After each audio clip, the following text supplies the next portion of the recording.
我係上品家居阿青嚇，今日咧嚟帶大家睇呢個係6期匯港半島嘅嚇，193方嚇，阿黃生屋企嚇，你睇下佢門口咧係做咗咁樣嘅一個鞋櫃嚇，呢個係佢屋企嚇，黃生你好，你好阿輝，入嚟睇一睇。請嚟。阿黃生咧，佢呢度咧就係呢邊係原先係有個牆嗬，你係揼咗個牆，然後咧佢做咗一個玻璃門，因為呢個係整成辦公室嗬。唔係嗱，其實咧呢度本身係一間叫老人房嘅，所以咧呢間房本身比較細，旁邊咧就有一個廁所嘅，咁但係咧就因為呢間屋咧就有成3個廁所啊，咁所以咧就有冇呢個需要就將嗰個廁所拆咗，咁你擴大咗呢間房咧就可以做一個即係讀書室咁樣啦。咁嗰個角落咧本嚟係凹咗入去嘅，個玄關嘅一部分嚟嘅。咁但係咧就好似間屋冇咁整齊咧，就將佢咧就改裝咗，就封咗去。咁咧背後咧就變成一個儲物間咁。儲物間啊？哦，你入嚟睇一睇，呢間係阿黃生儲物間。係啊，呢度咧就有一隻幽靈門嘅，咁咧就係吊起嘅。咁平時就當然閂埋啦。咁有需要咧就係可以入嚟嘅。咁裏邊咧就係有一個儲物嘅空間啦。咁同埋咧嗰個電箱咧，其實就喺呢個位嘅，係呢度係一個電箱嚟嘅，電箱嚟嘅，咁咧就同埋咧就係有一隻掩門咁嘅，哇咁樣好實用嗬，可以擺到好多雜物嗬，係啊，下邊可以擺行李嘅，係啊，而且呢個幽靈門咧就係睇落去咧就睇唔到平時其實，係啦，平時就好似一個裝飾咁樣樣咯，咁咧就可以就掩翻埋咧，就好似一埲牆咁嘅，係真係好靚啊！呢個咧就係屬於嗰啲櫃咧係屬於呢個門板係屬於金屬嗬。係啊，呢個係一個拉絲銀嘅面板啊。咁咧就睇落去咧就比較即係metallic 啲啦，即係金屬啲啦。咁就啲層架都係主要我哋擺一啲飾物啊同埋一啲水晶啊咁樣樣啦。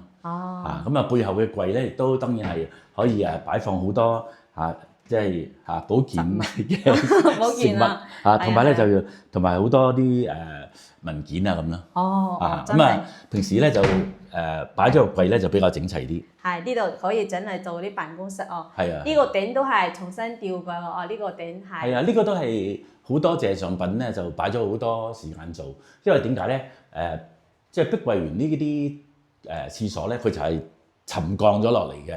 咁而呢度上邊咧，其實呢度有2條橫梁嘅，一條咁樣去，一條咁樣去，咁啊變咗咧就係嗰個廁所入口咧，嗰個天花咧就比較高啲，嗰個廁所嘅天花咧就沉咗落嚟，呢邊嘅天花咧又升咗上去，就分成幾格咁嘅，咁但係而家咧重新咁樣裝飾咧就變咗就好整齊，個地方咧就好似好寬闊，其實呢個高度好高㗎，呢度中間呢個高度成8尺半㗎。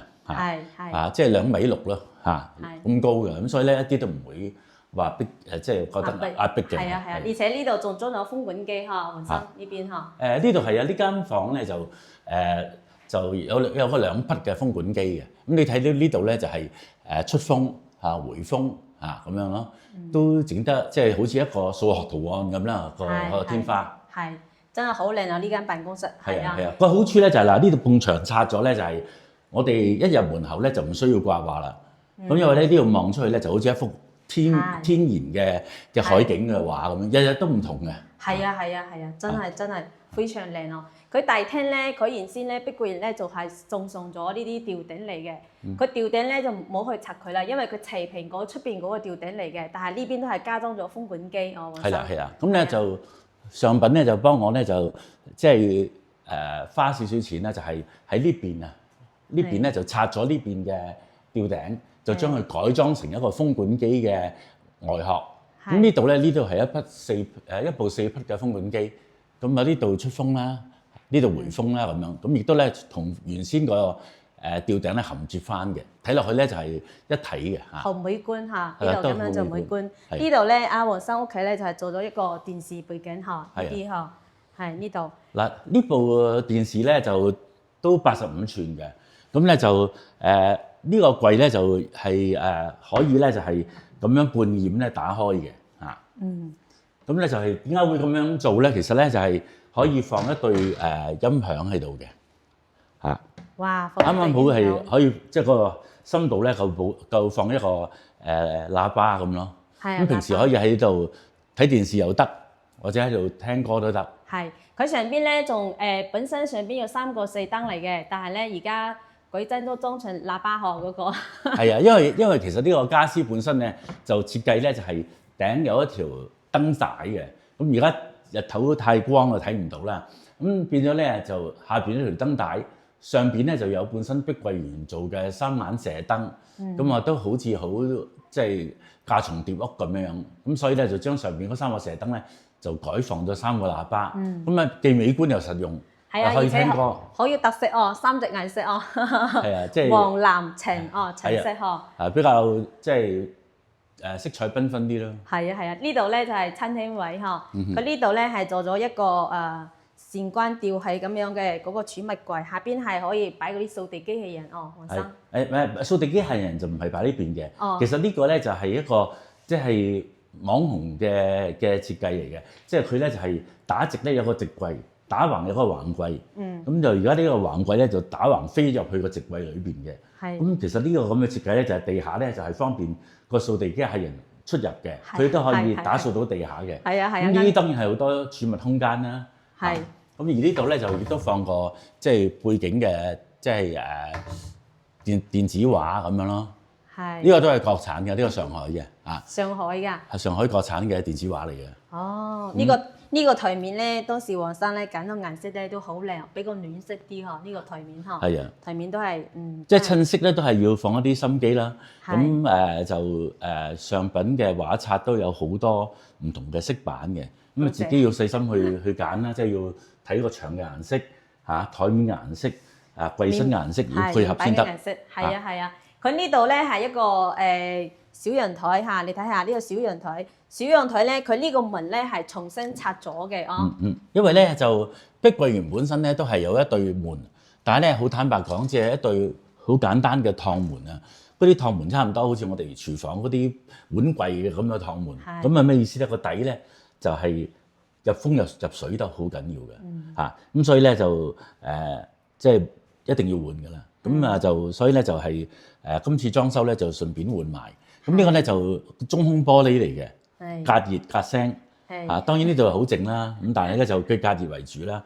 咁另外咧呢個咧就係一個即係吸索門嚟嘅，佢咧推起嘅時候咧佢就可以咧就鎖實咧，就係風雨都入唔到嘅。係。佢呢度睇下呢個陽台嚇，佢呢度咧原先嘅碧桂園送嗰啲護欄嗰個護欄係拆咗嘅，然後而家裝咗個呢個。我哋可以睇下遠啲嘅地方啦，嗰啲就係碧桂園嗰啲原先嘅護欄，咁都係咧就係鐵枝嚟嘅，其實又好容易生鏽啦，又都係唔襟用嘅嚇，咁所以咧就亦都係對嗰個景觀比較阻隔嘅，所以咧而家咧就係重新再換咗一套咧係即係隔膠玻璃。係啦，佢咧就係第一佢係隔膠玻璃，第二咧個底框咧其實係一啲即係斷橋鋁嚟嘅。就係一體嘅，咁所以咧就係比較堅固，咁我亦都可以咧係個景觀比較通透。咁樣靠落去咧係好穩固嘅，你放心。係啊。佢呢度咧做咗一個呢個係洗呢個係洗鞋機嚟嘅，咁咧就啱啱出嘅，1月份出嘅，咁咧啱啱好咧就係佢全自動嘅，來水去水都全自動嘅，咁可以洗鞋啊，咁嗰個地方咧啱啱好嘅，當時都有考慮呢樣嘢嘅，就係佢嗰個寬度啊、深度啊，都啱啱好擺到個洗鞋機嘅。係洗鞋機，多一分都冇嘅。呢啲線路咧本身係裝喺地面上邊嘅，而家咧都係全部。阿黃生真係好主意，買呢啲盒咧裝喺呢度櫃身嗰度就防水咁樣。咁佢係點咧？佢其實呢個咧係嗰個圍欄嘅燈嚟嘅。呢個圍欄唔係就咁玻璃㗎，佢有光㗎。咁咧就下邊埋咗燈線嘅，係變色嘅燈線。所以咧我開咗咧，佢就喺嗰個柱度上邊咧你就會見到啲玻璃咧，佢係喺嗰個邊緣嗰度咧就會轉色嘅。夜晚先睇得清楚嚇，因為而家係白天。係啦，所以睇夜晚先拍到呢個。夜晚佢就會有光喺度圓個邊咁射出嚟嘅。係。呢個咧就係一個電錶。係啦，呢個咧就係個電錶咧就係即係比較難睇嘅，所以咧就做一個咁嘅櫃咧，將佢隱藏咗。咁亦都咧賺取咗啲儲物空間咁樣。係啊，可以儲好多物喺呢度嚇，呢度都好實用呵。係啊，幾實用。係啊，亦都美觀咁樣。係啊，我哋睇下嗰個黃生嘅大陽台嚇。好，睇一睇阿黃生呢邊大陽台咧，哇！真係一線海景嚟嘅。你睇下呢個視野真係特別靚嘅呢個呵。係啊，呢度咧就其實係一個即係180度嘅海景嘅陽台啦。咁但係咧就嗰啲圍欄咧都係一啲鐵枝做嘅，都唔係咁襟用嘅。咁所以咧都係換咗一套嘅玻璃圍欄。咁咧都係經常品去做啦，咁樣。當然啦，有啲業主佢會話：哇，呢個安全咩？呢啲咧絕對安全，因為佢6米咧打咗24個拉爆螺絲。係冇錯。係6米就打咗24個拉爆螺絲，所以佢下邊咧係1圈。黃生你解釋一遍。其實咁嘅，佢咧就係一條鋁即係即係嗰啲叫做即係 OEM 嘅鋁條嚟嘅，一條咧就係4米。每1米咧就埋6粒拉爆螺絲，4米咧一條已經係有4、6、24粒拉爆螺絲喺底嘅。咁呢啲咧夾膠玻璃當然係好強化嘅玻璃，仲係夾膠。咁咧就嗰個防爆力好強嘅。咁咧就同埋咧就係每一塊玻璃下邊咧就有4個嗰啲鋁夾咧將佢夾實嘅嚇。咁咧就所以係好穩固嘅。好穩固嚇。呢一個安全方面咧，你放心嚇，大颱風都唔驚嘅。你睇下，冇錯。阿黃生咧呢度咧就整咗一個洗手盆，但係呢度咧係全部裝咗鏡面玻璃門嚟嘅。咁樣你係呢個咧都幾花心思做嘅，因為咧就嗰個吊頂咧就改咗做嘅，即係一啲厚鋁板嘅吊頂。呢啲咧就係有扣實嘅，打風佢都唔會喐到嘅嚇。咁第一啦，第二咧就係咁大個陽台咧都要花心思諗下點用，咁咧就做咗張吧台啦。咁啊裏邊係不鏽鋼架嚟嘅，所以咧係好強嘅嚇。咁啊由呢邊咧就做一個即係水盤啦，即係洗手盤啦，洗手盤底咧亦都要做個咁嘅即係台面啦。咁啊上邊下邊都係一啲儲物櫃。咁但係呢啲咧係有特別心思做嘅，譬如呢個係用玻璃嘅鋁框玻璃，個好處咧就係佢係風雨咧都唔怕嘅，亦都唔會話即係話會容易變舊。咁呢啲咧都係鋁板嘅。咁啊呢個咧就係一黑一白咁樣，就即係一種設計嘅概念啦。咁咧就下邊咧都係一啲玻璃嘅櫃，咁亦都可以儲物。咁然後呢度咧就因為呢個陽台比較大啊，咁佢獨立都有自己嘅掃地機械人嘅。掃地機械人喺呢度。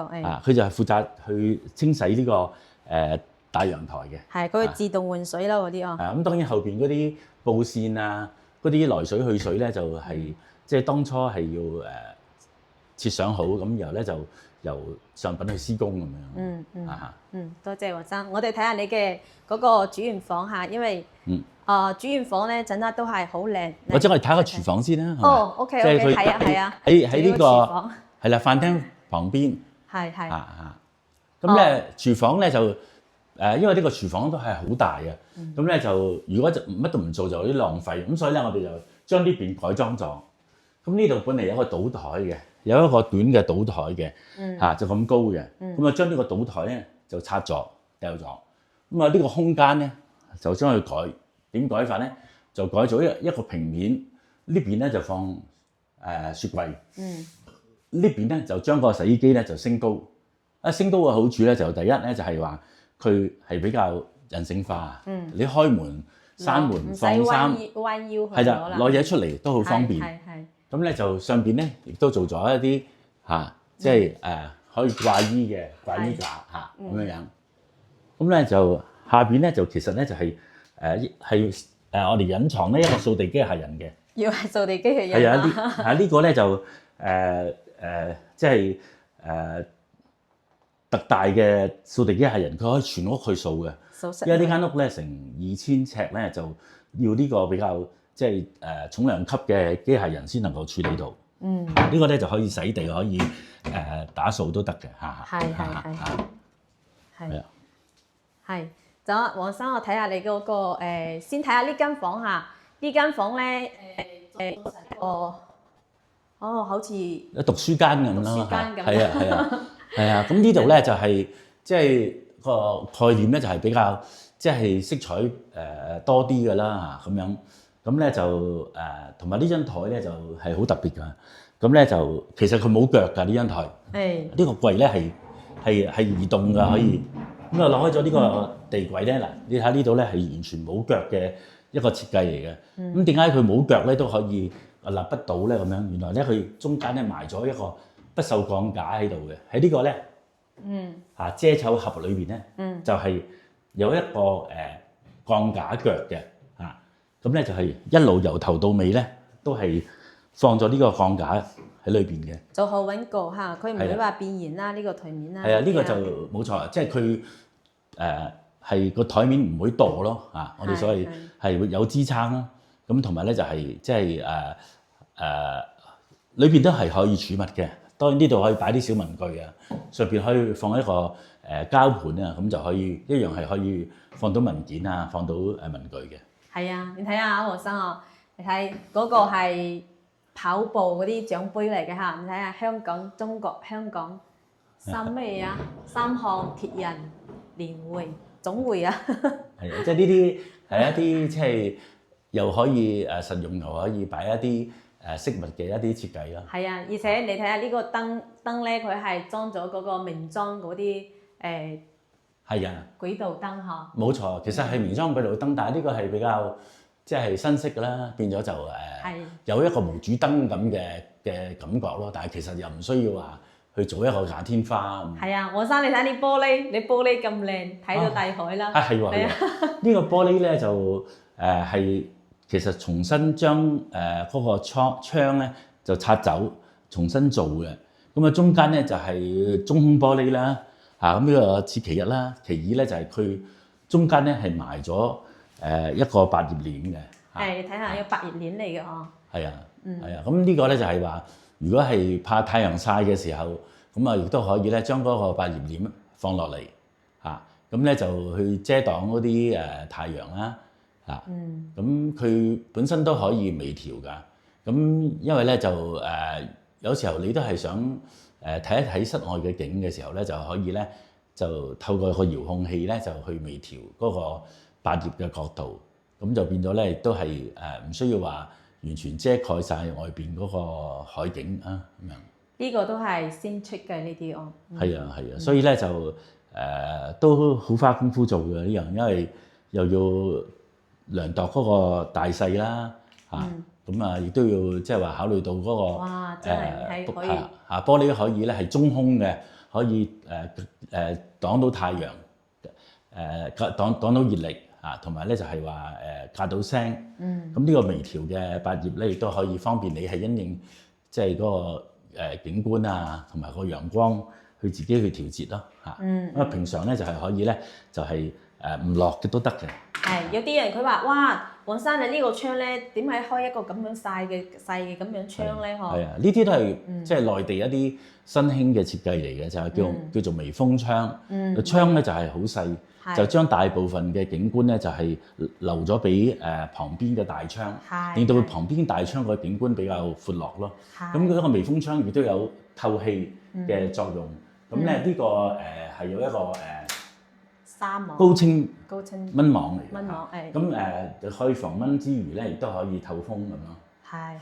咁可以打開，亦都可以關閉嘅。所以而家啲嘢出嘅嗰啲嘢都好先進嗬。係啊，即係內地嘅產品都好先進嘅。係啊，黃生佢係4房2個廁所，呢邊用一個廁所，呢個咧係要係一間房。係啊，呢間咧就其實係都係半儲物咁樣啦。咁入口旁邊咧就做咗個櫃，咁亦都可以咧將一啲即係換季嘅衣物咧就放入去咁就係啦。哦，擺啲雜物啊嗰啲啊。係啊，咁亦都係一個即係吊櫃嘅設計，咁變咗個掃地機械人咧可以自出自入，咁保證個地下咧都係完全能夠打掃得到，會保持乾淨啦。係啊，佢呢部單車咧。都係呢部單車咧等一部小車嘅價錢咯，嗬，黃生。係啊，呢部係即係嗰啲越野單車嚟嘅。咁啊，講下呢個窗台啊，呢度個窗台都比較矮㗎，比較好用。咁咧上邊咧就係將嗰啲磚咧就換走咗，換咗一塊岩板嚇，咁變咗咧就美觀好多咯。係啊，呢邊係向東嘅。向東嗬。嚇，你話向東嘅海景都見到嘅。哦，真係。係好靚嗰邊向東，係啊。係啦。睇下黃生呢個主人房。係啦，咁第4間房咧就係一個主人房嚟嘅。係。咁歡迎大家可以入一入嚟睇一睇啦。係。咁咧就旁邊咧就係放咗個矮櫃。咁呢個設計咧就係話圓角嘅嚇，就唔會刮到個身啦嚇，出入就唔怕刮到啦。咁另外咧就係一個黑玻璃面，咁咧就係變咗係裏邊可以放衣物咧，都唔會話咁容易睇得到啊。當然即係打開咧，其實裏邊係有燈嘅。係有燈嘅嗬。裏邊係有燈管嘅，咁變咗咧就係暗啲黑啲嘅時候咧，打開都睇到裏邊係乜。係啊。咁但係平時咧，如果閂咗門，嗰啲燈咧就會熄咗，咁亦都咧係一塊黑玻璃，你睇唔到裏邊係乜嘅。係啊，包括呢一個都係一樣嘅嗬。係啊，呢個都係一套咁嘅設計啦。係啊，咁咧係啦，呢邊咧就係話即係唔會話咁單調，係單一嘅設計，因為旁邊咧就係有一個直立嘅玻璃門玻璃櫃咁樣，都係黑玻璃嘅。打開反正就如果燈會自然着下，你睇下呢個門啦，呢個門咧要係特別唔同嘅嚇。係啦，嗱呢個門完全冇拉手嘅但係咧就一個平面嚟嘅。咁點樣打開咧？咁咧就佢哋上品咧就介紹用一隻叫做 OT 閉門器。咁咧佢咧就係你少少壓佢咧，咁佢就會打開嘅啦。哦，係佢咧就開到90度嘅。好啦，咁我揀完我想要嘅衣物啊咁樣，咁我點閂咧？你咧就只要將佢咧係關超過70度咁你放手咧，咁佢就會自己閂埋去嘅啦。所以呢個要係新嘢嚟嘅。係啦，佢閂咗之後咧佢就平面嚟嘅。而且佢呢個門板咧係敲漆嘅，佢特別厚嘅，呢個門係25公分咁樣厚度嘅。係啊，因為咧就而家咧就好多木器咧都係木皮嘅設計啦。咁但係呢個咧就因為要攞啲坑紋啊，咁咧就係一般木皮嗰個做法就係做唔到嘅。咁係要用敲漆，即係焗漆啦，香港人叫焗漆嘅做法。但係而家焗漆嘅技術同我哋即係90年代嗰啲焗漆技術就唔同嘅，所以咧就係佢哋係做到好精緻好平滑嘅咁你睇到呢啲位咧，全部都係原位咧，都係完全係冇話起沙眼啊，或者係凹凸不平啊，冇呢啲咁嘅現象，好完美嘅。黃生，你同我哋安裝師傅嘅手工都係滿意嘅嗬？好滿意係啊，其實佢哋上品用嘅木咧，就其實我哋啲區都知㗎啦，係最好嘅木嚟嘅。多謝。亦都冇甲醛嘅嚇。多謝。完全一啲味都冇嘅。多謝。做好咧，即刻搬入嚟住㗎啦嚇。係啊，因為阿黃生屋企成間屋而家都係新景嘅門窗嘅嗬，黃生。而且佢呢度咧係做咗一個床頭板，然後咧佢呢邊咧係做咗一個背景嚟嘅嗬，呢個係啊，呢個背景咧都真係花技術啊同埋心思去做嘅。咁呢啲咧就係要預先做咗個背板啦，又要再喺面度再黐一啲叫木線啦，木線之後咧，亦都要咧係即係話係即係用砂紙過咗之後咧，等佢平滑之後咧，再油漆嘅。係啊。咁旁邊咧就係有啲我哋即係呢行叫格柵，係啦。咁呢個格柵都係即係特別喺廠度去做到佢可以咧係即係有一個面嘅面色板咧，可以咧係跟住嗰個凹凸咁樣去做嘅嚇。係，而且黃生啊，你呢度櫃咧，你雖然睇落細細地，都係花咗心思嘅，黃生呵。係啊，好多人做呢個地方咧，就係話既然呢度有個凹位咧，就唔好浪費，就做啲層架嘅。咁一般咧就係淨係得咁樣一個層架。咁但係咧平時睇落去咧就好似冇咁好睇啦。咁所以咧特別做一個咧呢啲咁嘅推拉門啊，咁樣可以咧就係平時唔用嘅時候咧，可以將佢遮蓋。係，以前啲傳統嘅做法就係咁樣裝一個門咁樣打開嚇。呢個咧就係裝到軌道嘅，佢都係自己會吸過去嘅。你睇下。係啊。佢自己會自動吸過去嚇。呢個玻璃咧都係一樣，都係做咗同旁邊嗰間房係一樣嘅嚇。係啊，呢個玻璃都係中空都裝咗百葉嘅嚇。係啊係啊，都係而且都係有個遙控咧，係可以即係話開關嘅嚇。係。黃生總體嚟講嘅話，同我哋裝修嗰啲師傅嗰啲態度啊，同埋嗰啲手工啊，都係覺得係滿意嘅。係啊，係啊，即係佢哋啲手工都係好專業嘅。咁同埋咧就即係我覺得就最緊要係同佢哋溝通清楚啦。無論話喺設計嘅初期同埋咧就係話佢嗰個出咗嗰個設計圖我哋都係要細心去睇咯。個尺寸啊咁樣樣。咁到施工嘅時候咧就同佢哋保持好嘅溝通啦。係啊，呢一間咧都係我哋前程咧就同業主前期根據佢嘅需求，然後咧同佢出嗰啲設計方案，然後咧我哋中間係溝通好之後咧就落地咯咁樣咯，黃生係啊，譬如呢度咧個主次嘅空間咧好大嘅，咁咧就呢個地方咧本嚟係浪費咗唔用嘅，咁但係咧就即係咧我哋就同上品商量過咧，就不如咧做一個即係一啲香港人所謂尿兜啦，即係變咗咧就係唔好浪費咗個地方，亦都可以咧就係即係處理衞生啊比較方便嘅。係啊，呢個係根據阿黃生嘅需求，佢中意點樣裝，反正我哋咧負責同佢落地咁樣嚇。黃生真係多謝你嚇，今日帶我睇參觀你屋企，真係多謝。係啊，我哋都係好多謝業主咧，就係對比咗咁多，然後咧揀咗我哋嚇，真係好感激佢，真嘅。唔好客氣啊，多謝你哋。多謝你哋，係啊，黃生。好，如果要裝修嘅話咧，可以考慮揾下我哋上品家居，唔係話一定要揾我做，但係睇到嘅朋友咧，希望咧可以俾個機會嚟我哋公司。睇一睇，你都可以多揾幾間公司隔一隔，但係咧可以俾個機會嘅，係咪啊，黃生？係。多謝，好，咁樣呢期就係到呢度嚇，多謝，好，拜拜。